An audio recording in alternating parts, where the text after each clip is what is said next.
الحمد لله نحمده ونستعينه ونستغفره ونؤمن به ونتوكل عليه ونعوذ بالله من شرور أنفسنا ومن سيئات أعمالنا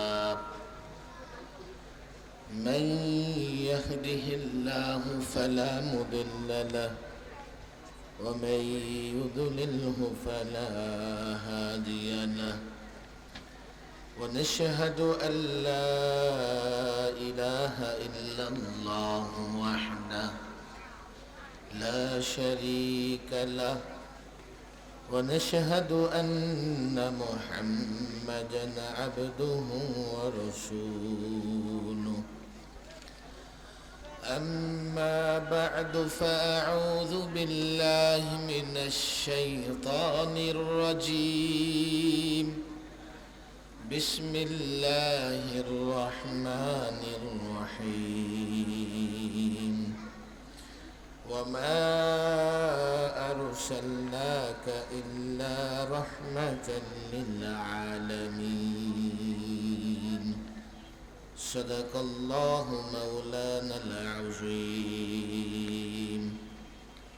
مدرسة الأسوة الإسلامية নাটাই বিবারিয়া সদরের 42তম বার্ষিক মাহফিল ও দিস্তার বন্দি সম্মেলনের মোহতারাম সভাপতি মাওলানা আলী আজম কাসিমি সাহেব, সহ সভাপতি মাওলানা আব্দুল হাফিজ দামাত বারাকাতুহুম, আমন্ত্রিত উলামায়ে কেরাম, ছাত্র ভাইয়েরা, যুবক ভাইয়েরা এবং এলাকার দিন দরদি নবী প্রেমিক মুসল্লি ভাইয়েরা, বিবারিয়া সদরে নাটাই একটি উল্লেখযোগ্য গ্রাম। আমার যদ্দূর মনে পড়ে 10 থেকে 12 বছর আগে ঠিক এই ঈদগাহ মাঠে এই মাদ্রাসার একটা প্রোগ্রামে এসেছিলাম। এরপরে আর এই নাটাই আসার সুযোগ হয়নি। আজকে তো দেখছি এখানে মাশাআল্লাহ বিশাল আয়োজন। বাংলাদেশের উল্লেখযোগ্য অনেক ওলামায়ে কেরাম এখানে দাওয়াতি মেহমান। মূলত বিবারিয়ার মুরব্বীদের একজন মাওলানা আলী আজম কাসেমি সাহেবের এক ধরনের নির্দেশে আজকে এখানে আসা। আমার মূল প্রোগ্রাম ছিল বিবারিয়া সরাইল বিশ্ব রোডে। হুজুর বললেন যে যেহেতু আসছি ব্রাহ্মণবাড়িয়াতে, সেহেতু একটু নাটাই যেন চলে আসি। মঞ্চে বিবারিয়ার স্বনামধন্য ওলামায়ে কেরাম আছেন। যেহেতু এটা শহর, সেহেতু মাহফিল অনেক রাত পর্যন্ত চলে। কমপক্ষে রাতের 12টা পর্যন্ত এই মাহফিল চলবে তো ইনশাআল্লাহ। আমার মনে হচ্ছে মাঠে পর্যাপ্ত বসার জায়গা নাই। এদিকে যদি একটু চাটাই বা কোনো বিছানার ব্যবস্থা করা যেত আমার মনে হয় ভালো হতো। রাস্তায় এখনো এই পরিমাণে লোকজন হাঁটাহাঁটি করতেছে। সবাই যদি আসে ঈদগাহ মাঠে পা ফেলার জায়গা থাকবে না। সবাই যদি এসে দাঁড়িয়ে থাকে আলোচনার পরিবেশ সুন্দর হবে না। এজন্য আমি জানি না মাদ্রাসার কর্তৃপক্ষ যারা আছেন, এলাকার যুবকরা পারলে অন্তত কয়েকটা চাটাই এখানে বিছাইয়া দেন। ডান দিকে যদি চেয়ার থাকে চেয়ারে বসেন, যদি চেয়ার না থাকে নিচে থাকলে বসার ব্যবস্থা। আমি যুবকদের বলি, যুবকদের একটু নিচে বসতে কষ্ট হয়, ওদের একটু টাইট ফিট প্যান্ট পরা থাকে, যুবকদের জন্য চেয়ারের ব্যবস্থা করে দেন। যাদের নিচে বসা আরাম, নিচে বসে যান। এই ডান দিকে বসার কোনো ব্যবস্থা করা যাবে? ঈদগাহ মাটিটা পাকা না? পাকা না? নিচে বসা যায় তো? একটু দয়া করে বসে পড়ি। হ্যাঁ, বসার ব্যবস্থা করে দেন, বসার ব্যবস্থা করে দেন। এদিকেও যদি কোনো চাটাই বা কিছু দেওয়া যায়, আমার মনে হয় যে এদিকে একটা নিয়ে আসলেও ভালো। মাহফিল আজকের 12টা পর্যন্ত চলবে তো ইনশাআল্লাহ? আমি অনুরোধ করব, আমি রাস্তায় প্রচুর লোকজন দেখে আসছি, আমি অনুরোধ করব যারা রাস্তায় ঘোরাফেরা করতেছেন দ্রুত মাহফিলে চলে আসেন। যারা রাস্তায় ঘোরাফেরা করতেছেন, আমি শহীদ বাড়িয়ার শহীদি চেতনায় উজ্জীবিত যুবকদের বলবো, দয়া করে আমরা ধীরে ধীরে ঈদগাহ মাঠে চলে আসি। আমি শহীদ বাড়িয়ার শহীদি চেতনায় উজ্জীবিত যুবকদের বলবো, বিবাড়িয়ার যুবকেরা প্রয়োজনে দফায় দফায় অনেক রক্ত দিয়েছে।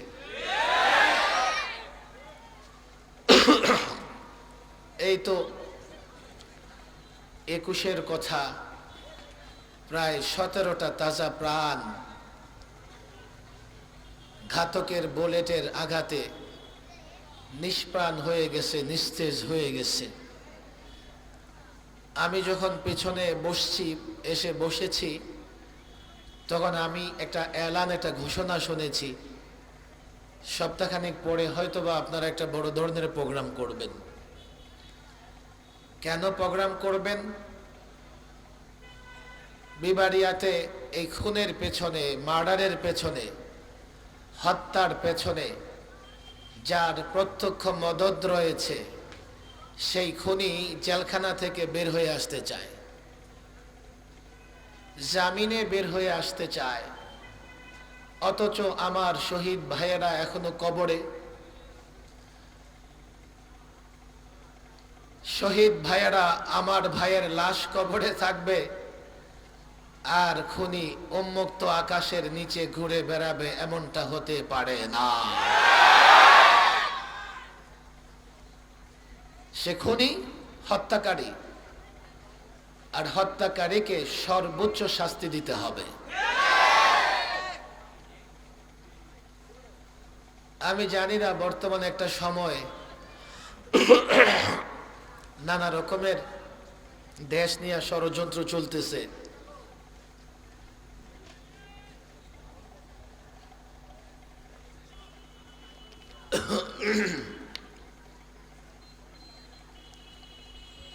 একটা ঘোলাটে পরিস্থিতি। এই পরিস্থিতিতে ঘোলা পানিতে মাছ শিকার করবার জন্যে কেউ কেউ হয়তোবা খুনিদের পক্ষ নিয়েছে, হতে পারে। ফেসিবাদ বিদায় নিলেও ফেসিবাদের দোসররা এখনো জায়গায় জায়গায় বসে আছে। আমি রাজনৈতিক মারপেচ, হিসাব নিকাশ বেশি একটা বুঝি না।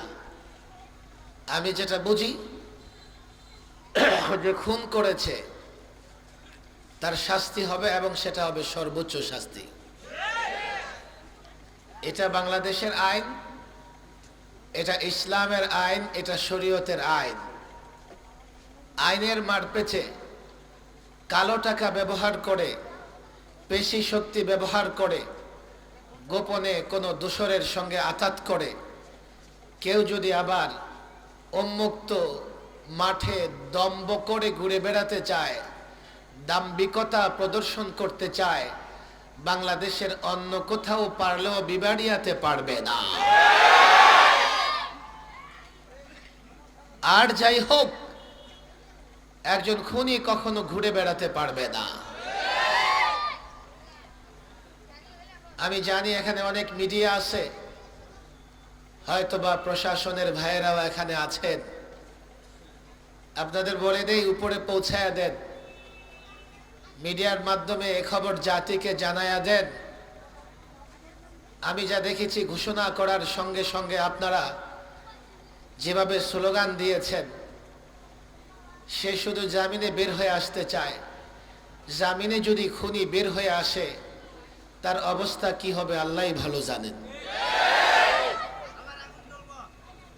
সুতরাং আমি প্রশাসনের কোনো দায়িত্বশীল ব্যক্তিবর্গ এখানে থাকলে কিংবা তাদের কাছে মিডিয়ার মাধ্যমে কোনো বক্তব্য পৌঁছালে আমি বলবো, আপনারা জামিন নয়, তার বিচার নিশ্চিত করেন এবং সর্বোচ্চ শাস্তি প্রদান করেন।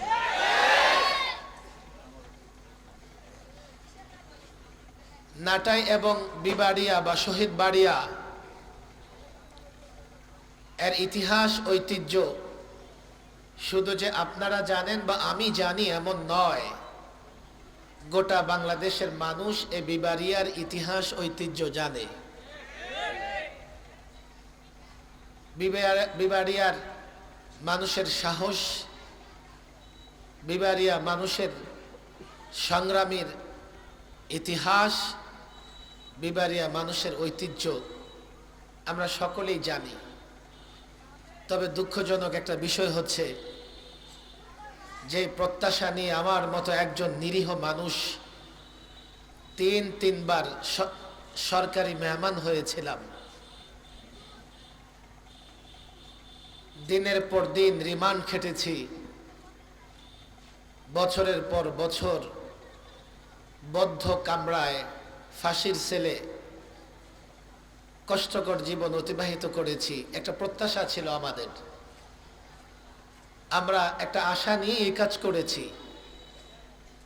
সেই প্রত্যাশা এবং সেই আশা শুধু আমাদের বুকে গোপন ছিল এমন না, আমরা বারবার এই ছাত্র জনতাকে, এই বিবাড়িয়ার যুবকদেরকে, এই বিবাড়িয়ার ছাত্র জনতাকে আমাদের মনের ব্যথা, আমাদের প্রত্যাশা, আমাদের আশা বারবার বোঝানোর চেষ্টা করেছি।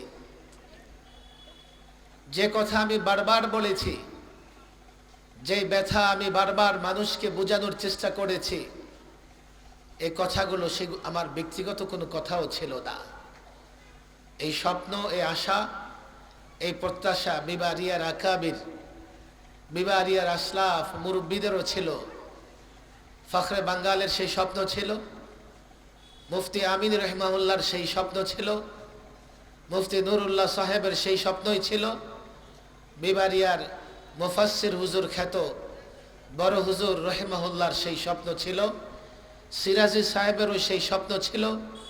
বর্তমানে এই বিবাড়িয়ার বুজুর্গ আকাবের যারা বেঁচে আছেন আমাদের মধ্যে, জামিয়ার পরিচালক মোতায়েম সাহেব, শাইখুল হাদিস সাহেব, হেফাজতের মহাসচিব সাহেব, আজকের প্রোগ্রামের সভাপতি, সহ সভাপতি, বিবাড়িয়ার ছাত্র জনতা, আমি মনে করি সবার ভেতরে সেই প্রত্যাশা আছে, সবাই সেই স্বপ্ন দেখে, সবার ভেতরে সেই স্বপ্ন পূরণ না হওয়ার ব্যথাও আছে। সেই স্বপ্ন কি? সেই স্বপ্ন নিয়েই তো লড়াই করেছি। এবং সর্বশেষ 24-এ যে অভ্যুত্থান হয়েছে, জুলাইতে যে বিপ্লব হয়েছে, 2000 ছাত্র জনতা যে কারণে রক্ত দিয়েছে, 2000 ছাত্র জনতা যে কারণে শাহাদত বরণ করেছে, হাফেজে কোরআন মাদ্রাসারও 92 জন ছাত্র শাহাদত বরণ করেছে, যুবক শাহাদত বরণ করেছে, যে কারণে মুদি আশাকে কেন্দ্র করে এই বিবাড়িয়াতে 17 জন শাহাদত বরণ করেছে। এবং গত 16 বৎসরে 2001 থেকে নিয়ে গত 16 বৎসর সহ 2001 থেকে নিয়ে দফায় দফায় এই বিবাড়িয়ার ছাত্র জনতা রক্ত দিয়েছে। কেন রক্ত দিয়েছে? আমাদের প্রত্যাশা কি? আমাদের আশা কি? আমাদের মনে ব্যথা কি? আমাদের স্বপ্নটা কি ছিল? আমাদের আন্দোলন, লড়াই, সংগ্রামের পেছনে স্বপ্ন ছিল 53 বছর আমরা বাংলাদেশ থেকে দেখেছি। যদিও এই বাংলাদেশটা আমরা স্বাধীন বাংলাদেশ হিসেবে পেয়েছি, স্বাধীন ভূখণ্ড হিসেবে পেয়েছি। আজকাল এই প্রজন্ম মাদ্রাসার ছাত্র, কলেজের ছাত্র, স্কুলের ছাত্র যদি আলাদা করে জিজ্ঞেস করা হয় এই ভূখণ্ড তুমি কেন পেয়েছো, এই ভূখণ্ডের মালিককে আমাকে বলো, আমাকে জানাও, এই ভূখণ্ডের মালিককে, কেন তুমি এই ভূখণ্ড পেয়েছো, অনেকেই হয়তোবা বলতে পারবে না, অনেকের কাছে হয়তোবা এই প্রশ্নের উত্তর জানা নাই। তবে আমি মনে করি সচেতন আলেম যারা, ওলামা একরামদের মধ্য থেকে যারা সচেতন, নিঃসন্দেহে তারা জানেন আজকের শিক্ষিত সমাজ, আজকের কলেজের ছাত্র, স্কুলের ছাত্র, তাদেরও জানা থাকার কথা এই ভূখণ্ড আমরা কেন পেয়েছি, এই ভূখণ্ডের মালিক কারা। এই ভূখণ্ডের মালিক আমরা, এই ভূখণ্ডের মালিক মুসলমানেরা। এই ভূখণ্ড আমরা লড়াই করে পেয়েছি, এই ভূখণ্ড আমরা সংগ্রাম করে পেয়েছি। এই ভূখণ্ড ভারতবর্ষ ইংরেজদের কাছে, ইংরেজদের হাতে চলে গিয়েছিল, গোলামীর জিঞ্জিরে আবদ্ধ করে রেখেছিল আমাদেরকে। ইংরেজদেরকে হটাবার জন্যে, ইংরেজদেরকে তাড়াবার জন্যে 200 বৎসর সংগ্রাম করতে হয়েছে। এই 200 বৎসরে অন্তত 20,000 আলেম ফাঁসির কাস্টে ঝুলেছে। স্কুল কলেজ সাধারণ যুবক যারা তোমরা আছে, তোমাদের পায়ে ধরে বলি, একটু আমাদের ব্যথাগুলো বুঝার চেষ্টা করো, আমাদের কথাগুলো একটু বুঝার চেষ্টা করো। আমরা তোমাদের কাছে ভোট চাইতে আসি নাই। যদি কোনো আলেম ভোটে দাঁড়ায়, নির্বাচন করে, তোমাদের মন চাইলে তোমরা আলেমকে সমর্থন দিও, কিন্তু দিও না। মন চাইলে দিও না। তোমাদেরকে আবদার করতে চাই না। আমাদের আবদার এই জন্যই রক্ষা হবে না, কেননা নোট ছাড়া ভোট হয় না। এখন শুনতেছি কোন কোন আসনের জন্য নাকি 100 কোটি টাকা বাজেট। মানুষ তো মহা খুশি। আরে যত ভোটে বাজেট হবে, এত নোট গুনে গুনে 100 গুণ আপনার কাছ থেকে আবার আদায় করে নেবে। আমারও খেয়াল আছে যে কোথাও আমিও দাঁড়ায় যাব। লোকেরা বলে আপনি দাঁড়ায় আছেন, আমি বলে আসি তো দাঁড়ায়া। আমার তো নোট নাই, আমি তো ভোট পাবো না, ভোট দিবেন না। আবার আমি মিথ্যা ওয়াদাও করতে পারবো না, ভোট পাবো কোত্থেকে। তবে আমি এতটুকু বলে দেব, আপনাদের জন্য যত বরাদ্দ, আমি সেই বরাদ্দ থেকে একটা চাউল, একটা গম কিংবা 1 টাকা আমি আত্মসাৎ করব না। আপনারা বলবেন হুজুর তাতে কি হয়ে যাবে? হ্যাঁ, হয়ে যাবে। একটা নির্বাচনী এলাকায় যেই পরিমাণে বরাদ্দ হয়, গভর্নমেন্ট বরাদ্দ করে, বাজেট করে, এই বাজেটটা যদি ঠিকঠাক মতো ওই এলাকায় পৌঁছায়া যায়, ওই এলাকার উন্নয়নের জন্য যথেষ্ট হয়ে যাবে। আমার শিক্ষিত যুবকরা কিছুটা তো বলতে পারবে। বরাদ্দ আসে মিস্টার 10 এই জায়গায়, 10% এখানে না দিলে বরাদ্দ আসবে না। আবার কোথাও মিস্টার 20, 20% দেওয়া লাগে। এইভাবে ঢাকা থেকে ঠিক জায়গা মতো ওই টাকা আসতে আসতে 90 ভাগ খতম। আমি একটা গল্প সরাইলের মানুষকেও শোনাইছি, মুফতি আমিন রহমাউল্লাহর জবানে, হয়তোবা আপনারা শুনেছেন, কিংবা এই প্রজন্মের যুবকরা হয়তোবা শোনে নাই। রাস্তা দিয়ে যাওয়ার পথে পীর সাহেব তার মুরিদের বাড়িতে উঠলেন, কিন্তু পীর সাহেবের জানা ছিল এই মুরিদ 420, 420 নাম্বার। এজন্য সবসময় নিজের ব্যাগটা নিজের কাছে রাখতো, হেফাজতে রাখতো। কিন্তু কোন ফাঁকে যে কাজ হয়ে গেছে পীর সাহেবও জানে না। মুরিদ বড় ইলিশ মাছ, মুরগি এনে রেখেছে পীরের সামনে। আরে আরে, তুমি তো গরিব মানুষ, এত টাকা পয়সা কোত্থেকে খরচ করছো? হুজুর সব আপনার বরকতে। খাবার দাবার শেষ, এখন আগাই দিতে গেছে 1 কিলোমিটার 2 কিলোমিটার। মুরিদার পীরের পিছ ছাড়ে না। আরে যা হয়েছে, আর আসতে হবে না। কেন হুজুর আপনাকে ছাড়তে ভাল লাগে না? আর একটু আগাই দিয়ে আস। পীর সাহেব মনে মনে ভাবতেছে আমার ব্যাগে ছিল 20 টাকা, মুরিদ হাদিয়া দিছে 5 টাকা, হয়েছে 25 টাকা। কখন টাকা দুটারে মিলায় দেখবে, সে পেরেশান হয়ে গেছে। মুরিদ চিন্তা করছে পীর সাহেবরে এমন দূরে দিয়ে আসুম যাতে ফিরে না আসতে পারে। একেবারে 3-4 কিলোমিটার পড়ে গিয়া, তো ঠিক আছে হুজুর যান আপনি, আমিও যাই। যখন মুরিদ আড়াল হয়েছে, পীর গাছের ছায়ায় বসে ব্যাগ খুলছে, খুলে দেখে 20 টাকা নাই। এক দৌড়ে মুরিদের বাড়ি, কিরে আমার ব্যাগের 20 টাকা কই? হুজুর আমি আগেই তো বলছি সব আপনার বরকতে, আপনার ব্যাগ থেকে 20 টাকা নিয়া 15 টাকা বাজার করে খাওয়াইছি, আর এই যে 5 টাকা হাদিয়া দিছি আপনারে। নেতার কাছ থেকে টাকা পাইলে জনগণ খুশি হয়। ভালো সৎ নেতা আছে, আমি চিনি তাদেরকে। এমন নেতাও আছে আপনার কাছ থেকে 20 টাকা নিয়ে আপনার 5 টাকা হাদিয়া দিয়ে খুশি করবে।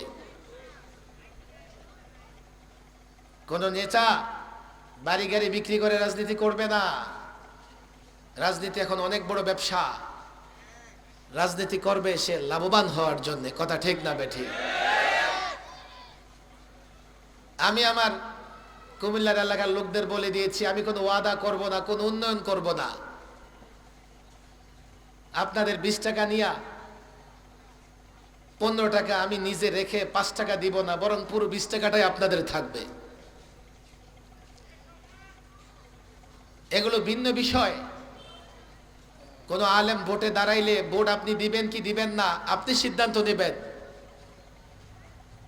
কিন্তু কোন আলেম যদি ইসলাম প্রতিষ্ঠার আহ্বান জানায়, ইসলাম প্রতিষ্ঠার ডাক দেয়, আপনাদের সবার উপরে সে আলেমের সহযোগিতা করা ফরজ হয়ে যাবে। একটা স্বপ্ন, যে প্রত্যাশা বিবারিয়ার বুজুর্গ দেখেছেন, ওলামায়ে কেরাম দেখেছেন, সেই স্বপ্ন দেখি বলেই গত 16 বৎসরে একদিনও আরামে থাকতে পারি নাই। সর্বশেষ 2.5-3 বৎসর জেলখানায় রিমান্ডে কেটেছে, প্রায় 1.5-2 মাস টানা রিমান্ডে ছিলাম। রমাদানের 1 তারিখ গ্রেফতার হয়েছে, 28 তারিখ পর্যন্ত রিমান্ড।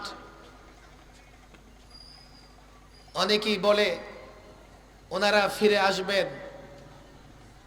আমি বলি যারা মনে করে শুধুমাত্র আন্দোলনে তারা পালিয়েছে, তারা এটা বিশ্বাস করতে পারে। আমরা বিশ্বাস করি আল্লাহর গজবে পালিয়েছে, আল্লাহর গজবে যাদের পতন হয় তারা ফিরতে পারে না। এখন ফোন আলাপে এই সত্য প্রকাশ হয়ে যাচ্ছে। যখন পালাবে তখন কি দেখতেছে, ফোনে একজন আরেকজনকে বলতেছে, হায় হায় কি হবে, তুমি নিজেকে সেভ করো।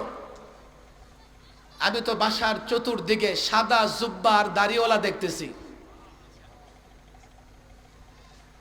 আপনারা এমন ফোন আলাপ শোনেন নাই? বিবাহের লোকজন শোনে নাই? পালানোর আগে একজন আরেক দরবেশকে বলতেছে যে আমরা যাচ্ছি, তুমি তোমার নিজের খেয়াল রাখো। আর জানালা দিয়া বাহিরে দেখতেছি সাদা জুব্বাওয়ালা দাড়িওয়ালা চতুর্দিক গ্রাও করে ফেলেছে। সেই ফোন আলাপ পাশ হয়েছে, পত্রিকায় ছেপেছে। আমি বারবার চিন্তা করলাম, কোন ভিডিওতে তো এমন দেখা যায় নাই। যাত্রাবাড়ি থেকে লোকেরা লং মার্চ করে গেছে, চাঙ্গারপুল থেকে লোকেরা লং মার্চ করেছে, উত্তরা থেকে লোকেরা লং মার্চ করেছে। কোন ভিডিওতে দেখা যায় নাই যে সাদা সাদা সাদা সাদা জুব্বাওয়ালা, শুধু সাদা জুব্বাওয়ালা কিংবা শুধু দাড়িওয়ালা, এমন তো কোনো ভিডিওতে দেখা যায় নাই। তারা পালাবার আগে জানালা দিয়া সাদা জুব্বাওয়ালা কি দেখেছে, কাদেরকে দেখেছে, আমি বলি সেটাই ছিল আল্লাহ তাবারক ওয়া তাআলার কুদরত। আল্লাহর কুদরতি শক্তি না দেখলে তারা পালাতো না। 24-এর আন্দোলনে ছাত্র জনতার ভূমিকা আছে, আমি জানি। ছাত্র জনতা রক্ত দিয়েছে, রক্ত বারবার আমরা দিয়েছি। 24-এ যাদের পতন হয়েছে তারা আলেমদের উপর জুলুম করেছে, তারা খুন করেছে, গুম করেছে, 18 লক্ষ কোটি টাকা পাচার করেছে, হিন্দু মুসলমান দাঙ্গা লাগিয়েছে। তারা পতন হয়েছে তাদের আল্লাহর গজবে, আর যাদের আল্লাহর গজবে পতন হয় তারা ফিরতে পারে না।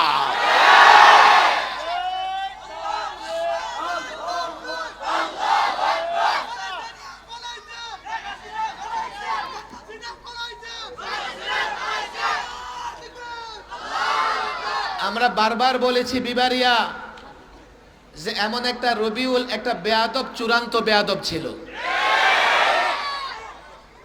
কিন্তু তারা আলেমদের কথা শোনে নাই। কথা ঠিক না বেঠিক?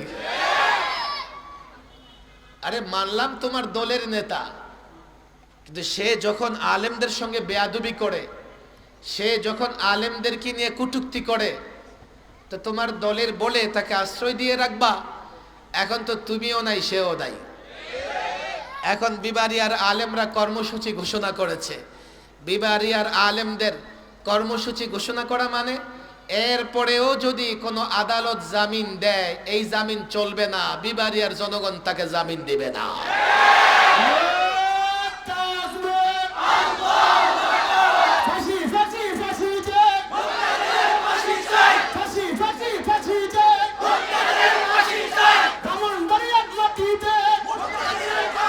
এই ধরনের তন্ত্র মন্ত্রের কথা কেন বলো? আমি তোমাদের কাছে একটা প্রশ্ন রাখতে চাই। এই যুবক, তুমি 53 বছরে বাংলাদেশ চালাইতে ব্যর্থ হইছো। তোমরা যারা জেন্টেলম্যান, তোমরা এই 53 বছর 54 বছর বাংলাদেশ চালাইতে ব্যর্থ হইছো। কিভাবে ব্যর্থ হইছো? 54 বছর চালাইছো রাষ্ট্র, দুর্নীতি বন্ধ করতে পারো নাই। 54 বছর রাষ্ট্র চালাইছো, চুরি বন্ধ করতে পারো নাই। 54 বছর রাষ্ট্র চালাইছো, স্বজনপ্রীতি, দখলদারি, টেন্ডারবাজি, এগুলো বন্ধ করতে পারো নাই। ঘুষ বন্ধ করতে পারো নাই।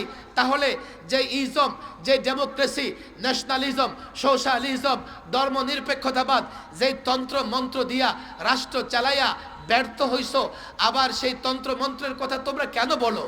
তোমাদের তো লজ্জা হওয়া উচিত। তোমরা তো এটা বলতে পারো, আমরা 54 বছরে সব তন্ত্র মন্ত্র দিয়া দেখছি, রাষ্ট্র চলে না, চুরি বন্ধ হয় না, দুর্নীতি বন্ধ হয় না। এবার আলেম ওলামাদের দেখতে চাই, আপনারা ইসলাম দিয়ে রাষ্ট্র চালান। আপনারা ইসলাম দিয়ে রাষ্ট্র চালায় যদি সফল হন, সব তন্ত্র মন্ত্র বাদ, আগামী দিন থেকে বাংলাদেশে ইসলাম চলবে। তোমরা ডেমোক্রেসির কথা বলো, এটা কি ওয়াটারপ্রুফ ঘড়ি? হাতে দিলে আর পানি ডুববে না। তোমরা ডেমোক্রেসির কথা বলো, যদি এটা এতই যৌক্তিক মতবাদ হতো, চুরি বন্ধ হয় না কেন? এতই যদি যৌক্তিক মতবাদ হতো, ফেসিবাদ তোমরা বন্ধ করতে পারলা না কেন? তাহলে বোঝা গেল এই তন্ত্র মন্ত্রগুলো ওয়াটারপ্রুফ গড়ি নয়, এগুলো কোনো যৌক্তিক তন্ত্র মন্ত্র নয়। মুসলমান রাষ্ট্রে ইসলাম প্রতিষ্ঠা হলে 54 বছরে যা হয় নাই, 1 বছরে তাই হবে। আল্লাহর কসম করে বলি, ইমারতে ইসলামিয়া আফগানকে দেখো, একটা ক্ষুদ্র রাষ্ট্র, চতুর্দিক থেকে অবরোধ হয়ে আছে। এখনো যাদেরকে যুদ্ধের হুমকি দেওয়া হচ্ছে, তাদের কারেন্সি, তাদের মুদ্রা বাংলাদেশ থেকে শক্তিশালী হয়ে গেছে। মোল্লারা যদি, তালেবানরা যদি আফগান শাসন করে বাংলাদেশ থেকে উন্নত করতে পারে, আল্লাহর কসম, বাংলাদেশের তালেবানরা, বাংলাদেশের মুজাহিদরা, বাংলাদেশের আলেমরা তাদের হাতে ক্ষমতা দিয়ে দেখো, তাদেরকে সমর্থন করে দেখো। 54 বছরে তোমরা যা পারো নাই, আল্লাহর কসম 54 দিনে আমরা তা দেখিয়ে দেব।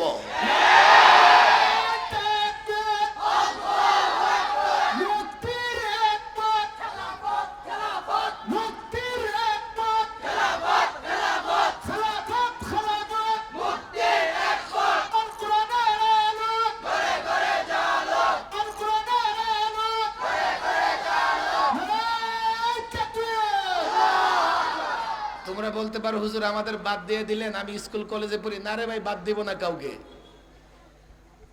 এক মায়ের যদি 5 সন্তান থাকে, একটা ডাক্তার হয়, একটা ইঞ্জিনিয়ার হয়, আরেকটা বলেন কি হয়? ব্যবসায়ী হয়। 5 ভাই থাকতে পারে না এক মায়ের 5 সন্তান থাকতে পারে তো? তুমি স্কুলে পড়ো, ডাক্তারি পড়ো, তুমি আমার ভাই। তুমি ইঞ্জিনিয়ার হইছো, তুমিও আমার ভাই। তুমি ব্যবসা করো, তুমিও আমার ভাই। তুমি আমার ভাই, তোমরা মিলে এই রাষ্ট্র চালাবো, কিন্তু রাষ্ট্র চলবে ইসলাম দিয়ে, আল্লাহর নবীর আদর্শ দিয়া। তোমাদের কাউকে আমরা দূরে ঠেলতে চাই না। আর শুধু যদি দোয়ার জন্য আসো আমাদের কাছে, আমরা আর দোয়া দিব না, এখন থেকে বদদোয়া শুরু করে দেব। তোমাদের দোয়া দিয়া উপরে উঠাই দিব, দেশ তো চালাইতে পারতেছো না। আর চালাই বা কেবলে? এই তন্ত্র মন্ত্র, মুসলমান হয়ে তো তন্ত্র মন্ত্র দিয়ে রাষ্ট্র চালাইতে পারবা না। আমি বাংলাদেশের তাওহীদে বিশ্বাসী, আল্লাহর নবীকে মহব্বত করে সব যুবকদের আহ্বান জানাই, তোমাদের বাদ দিয়ে আমরা রাষ্ট্রে থাকতে চাই এমন না। প্রয়োজনে তোমরা চাকরি করো, ব্যবসা করো, বাণিজ্য করো, এমপি হও, মন্ত্রী হও, সেখানেও আমরা বাগ বসাবো না। কিন্তু একটা জায়গায় তোমরা আমাদের সঙ্গে একমত হও, এই রাষ্ট্র চলবে আল্লাহর নবীর আদর্শ দিয়া, অন্য কোনো আদর্শ এই দেশে চলবে না। আবার নিজেরা আদর্শ বানায় নিও না। আছে, আমরা গত 16 বছর মদিনা সনদে রাষ্ট্র চলতে দেখছি,